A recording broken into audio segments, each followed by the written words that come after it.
Hello everyone and welcome to maths pole. मेरा नाम चेतना विश्वास है और आज मैं आपके लिए एक बहुत ही यूजफुल वीडियो लेके आई हूँ।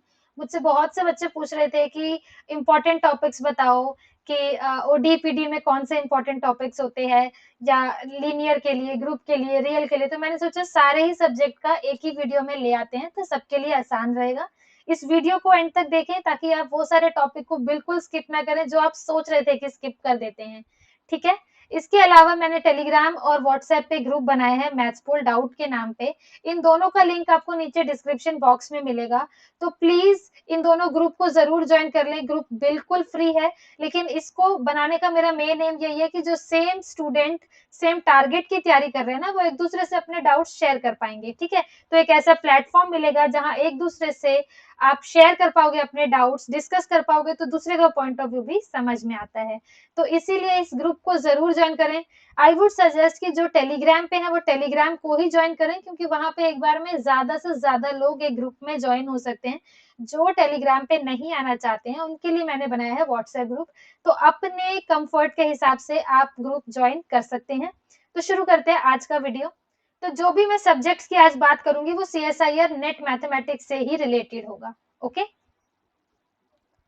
मैं बताऊंगी आपको यहाँ पे एनालिसिस, लीनियर, कॉम्प्लेक्स, अलजेब्रा और ओडी और पीडी के बारे में। इसके अलावा कुछ छोटे छोटे टॉपिक हैं जैसे टोपोलॉजी है, मेजर थ्योरी है।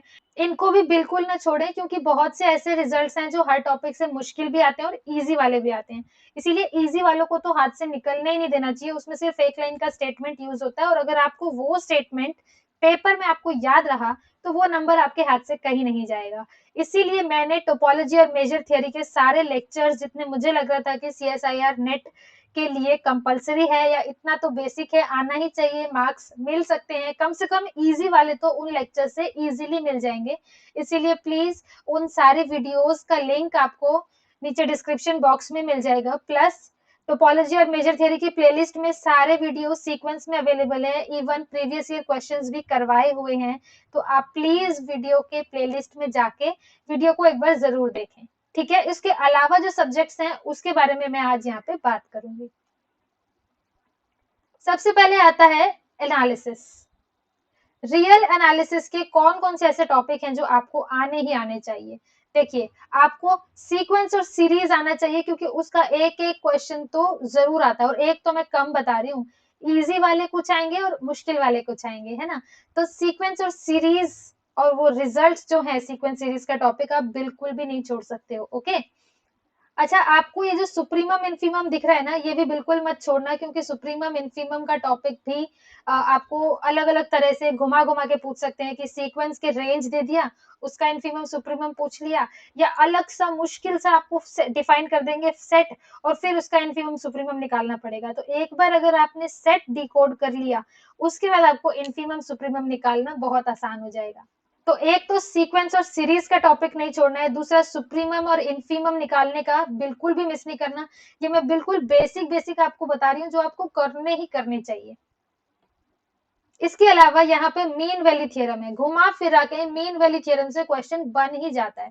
तो आपको फंक्शन, उसकी यूसी, देखो यूनिफॉर्म कॉन्टिन्यूटी के ना कुछ ही रिजल्ट्स हैं कि जैसे ग्राफ अगर पैरेलल टू वाई एक्सिस है तो यूसी नहीं होगा।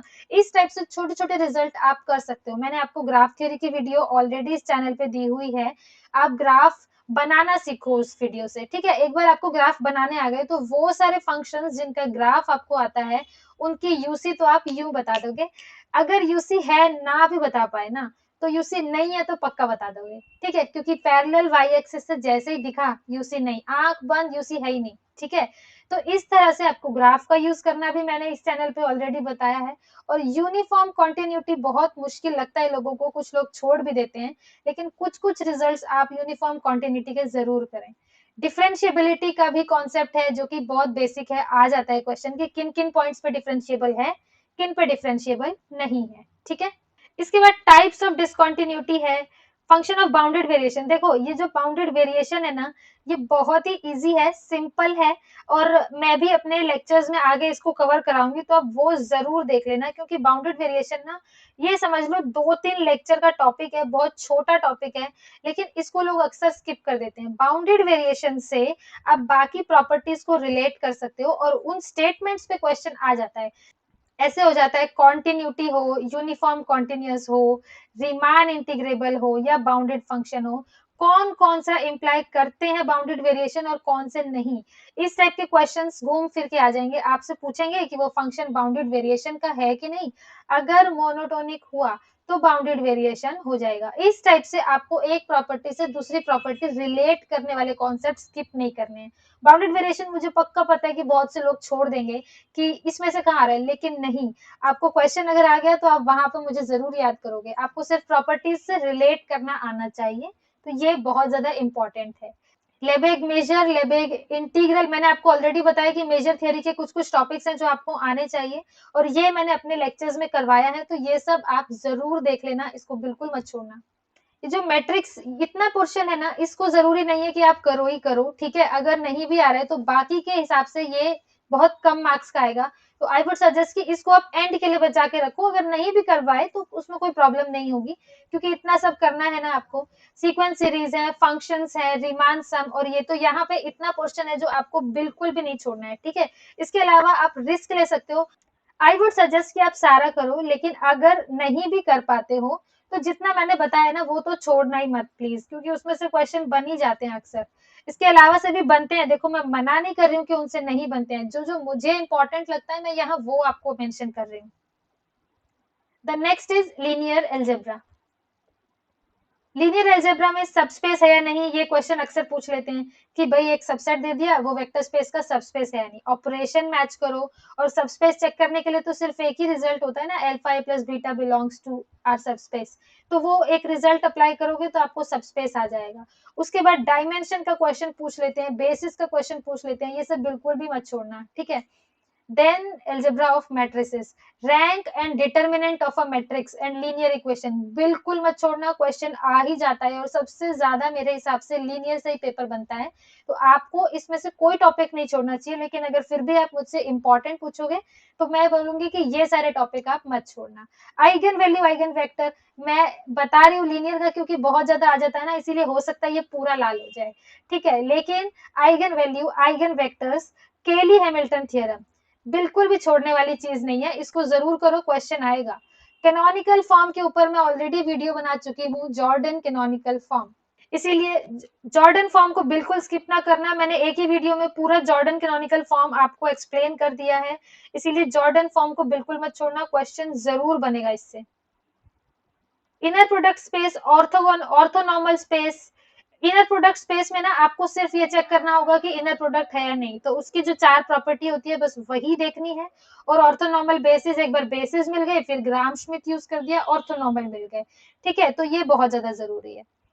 जो ये क्वाड्रेटिक फॉर्म है इसमें आपको सिर्फ बताना आना चाहिए कि पॉजिटिव डेफिनेट है या नहीं, नेगेटिव डेफिनेट है, पॉजिटिव सेमी डेफिनेट है मैट्रिक्स, नेगेटिव सेमी डेफिनेट है या इनडेफिनेट है, इस टाइप से आपको मैट्रिक्स कम से कम बताने आने चाहिए। तो जो भी वो सारे रिजल्ट हैं जो आपको ये बताएगा कि कोई मैट्रिक्स पॉजिटिव, डेफिनेट, नेगेटिव, इन सब में क्लासिफाई कर रहे हैं, वो रिजल्ट स्किप नहीं करने हैं।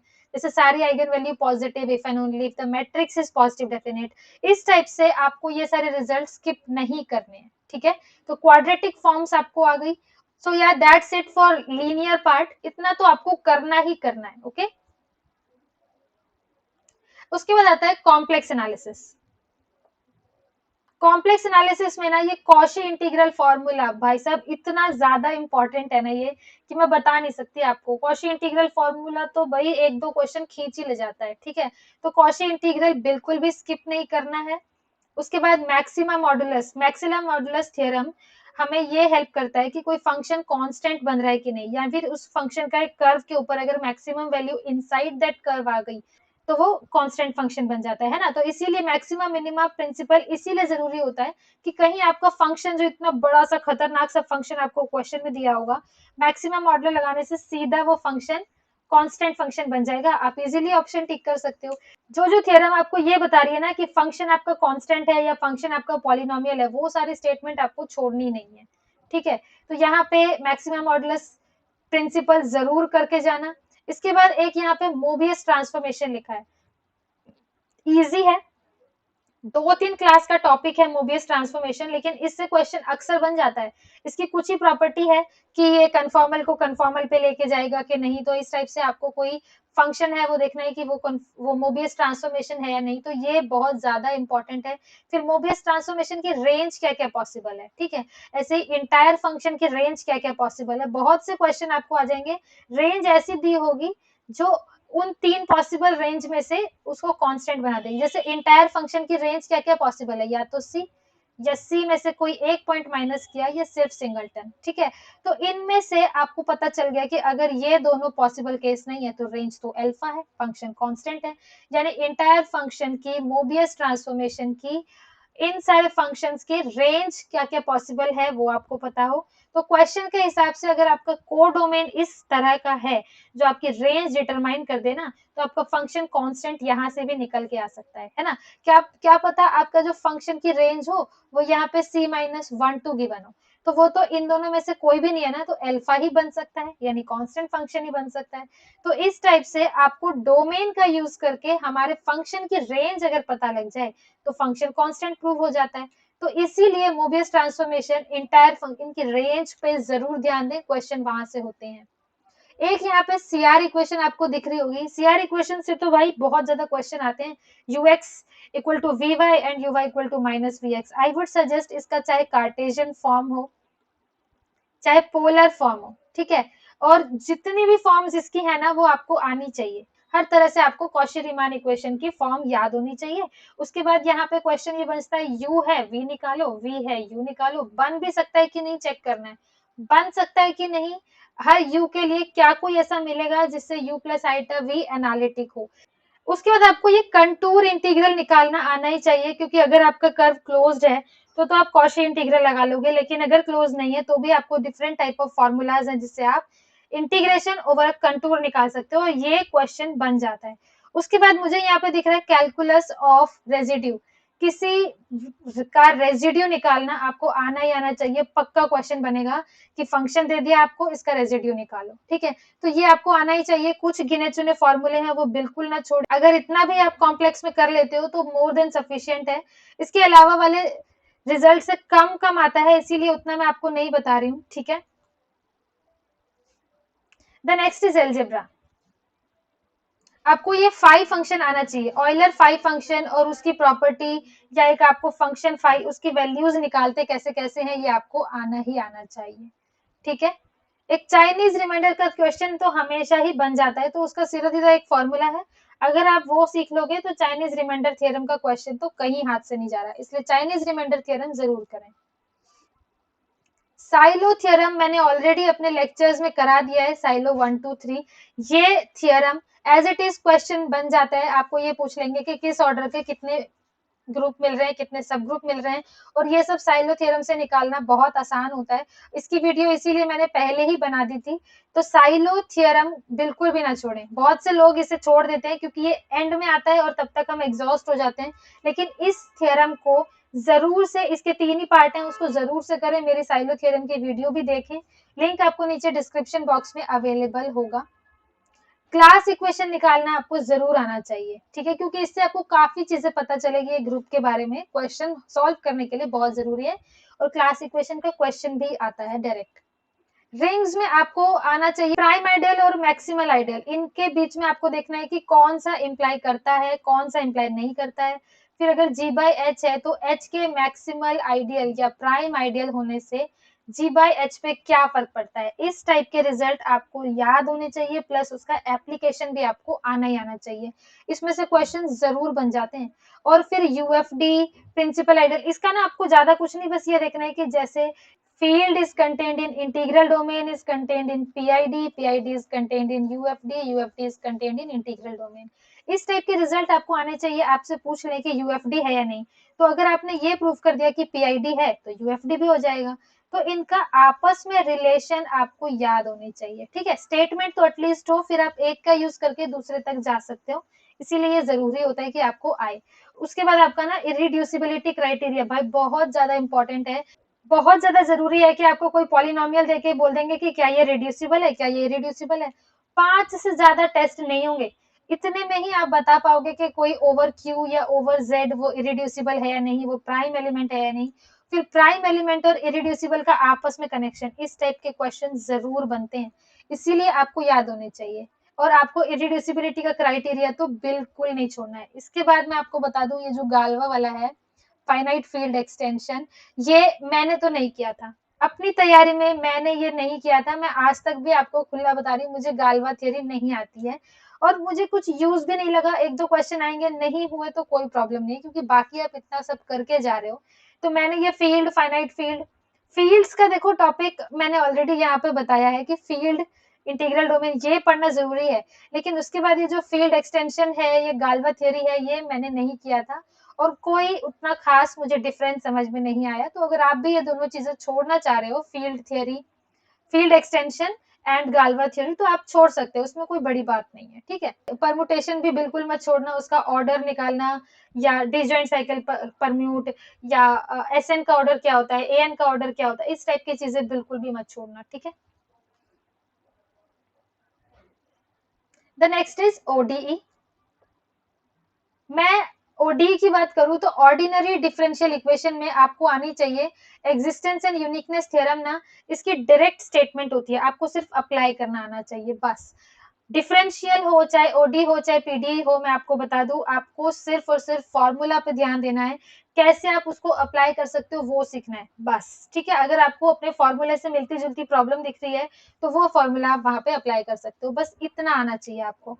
तो ये एग्जिस्टेंस यूनिकनेस इसकी डायरेक्ट स्टेटमेंट है, इसीलिए आपको ये नहीं छोड़ के जाना है। उसके बाद ना, ये जो एसएलपी है ना, इसके क्वेश्चन आ जाते हैं कि पीरियोडिक, रेगुलर, सिंगुलर। एसएलपी है तो कौन सा टाइप की है, ठीक है। ये भी डायरेक्ट स्टेटमेंट है, रिजल्ट है, एक पेज में सारी चीजें आपको मिल जाएंगी और उसको देख के आप सीधा सीधा बता सकते हो कि कोई पॉइंट पीरियोडिक एसएलपी है या रेगुलर है। इस टाइप का क्वेश्चन डायरेक्ट पेपर में बनता है। और अगर आपको ओडी में अच्छा कमांड चाहिए तो आपको कोई भी इक्वेशन अगर क्वेश्चन में गिवन है, उस इक्वेशन को देख के आप उसका नेचर सबसे पहले बताओ, ठीक है, कि पेपर में जो क्वेश्चन है उसका क्या नेचर है, मतलब वो फर्स्ट ऑर्डर है या वो सेकंड ऑर्डर है। तो ओडी मैंने कैसे किया था, अगर आपको ये जानना है कि ओडी में अच्छा स्कोर क्या करें, कैसे करें, तो ओडी में आपको जब भी कोई क्वेश्चन गिवन होगा ना, तो आपको उसका नेचर पे पहले ध्यान देना है, ठीक है। हो सकता है वो कोफिशिएंट उसके कांस्टेंट हो या उसके कोफिशिएंट वेरिएबल हो, ठीक है। उसके बाद वो होमोजेनस है कि नहीं, नॉन होमोजेनस है कि नहीं। अगर वो कोफिशिएंट कांस्टेंट के हैं तो आपके पास फॉर्मूला है, आप ऑक्सिलरी इक्वेशन से निकाल सकते हो अगर होमोजेनस है तो, है ना। और अगर होमोजेनस नहीं है तो आप पर्टिकुलर सॉल्यूशन भी निकालो, उस केस में जनरल प्लस पर्टिकुलर आपको सॉल्यूशन देता है। इस टाइप से आपको इक्वेशन का नेचर देखना है और उसके बाद फॉर्मूला अप्लाई करना है। तो आपको पहले क्वेश्चन में नेचर जरूर समझना है। अगर वेरिएबल ऑर्डर है तो हमारे पास 4 मेथड है, इस टाइप से आप कर सकते हो। वो 4 मेथड क्या है, रिडक्शन ऑफ ऑर्डर है, चेंज ऑफ इंडिपेंडेंट वेरिएबल है, और वेरिएशन ऑफ पैरामीटर है, अनडिटरमाइंड कोफिशिएंट है। बहुत सारे ऐसे मेथड्स हैं जो आप यूज कर सकते हो और ये सारे मेथड्स बिल्कुल भी मत छोड़ना, ठीक है। ग्रीन फंक्शन वैसे तो एक ही पेज की क्लास होती है, ठीक है। इसमें आपको एक ग्रीन फंक्शन, उसकी 4 प्रॉपर्टी गिवन होती है। अगर कर पाओ तो कर लो, वरना नहीं भी करोगे तो कुछ खास फर्क नहीं पड़ेगा, ठीक है। क्योंकि और इतना कुछ है कि जरूरत नहीं है कि आप ये सब भी करो। अब आता है पार्शियल डिफरेंशियल इक्वेशन।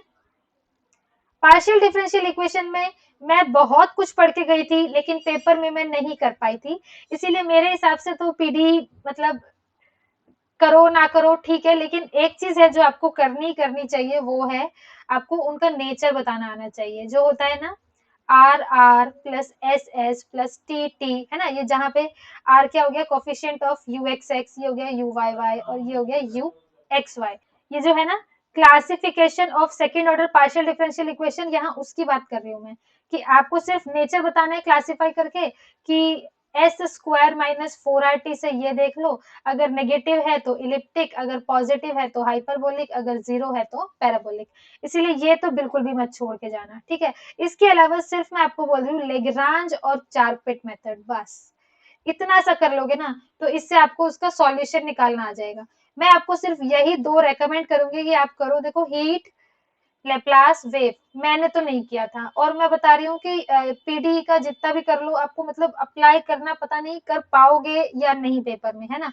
जो अप्लाइड पोर्शन होता है उसके लिए ये जरूरी है कि आपको प्रैक्टिस हो अच्छी, प्योर में क्या है, रिजल्ट है, लगाया, काम खत्म। लेकिन अप्लाइड में आपको करना पड़ता है सॉल्यूशन, ठीक है, कैलकुलेशन वर्क एंड ऑल।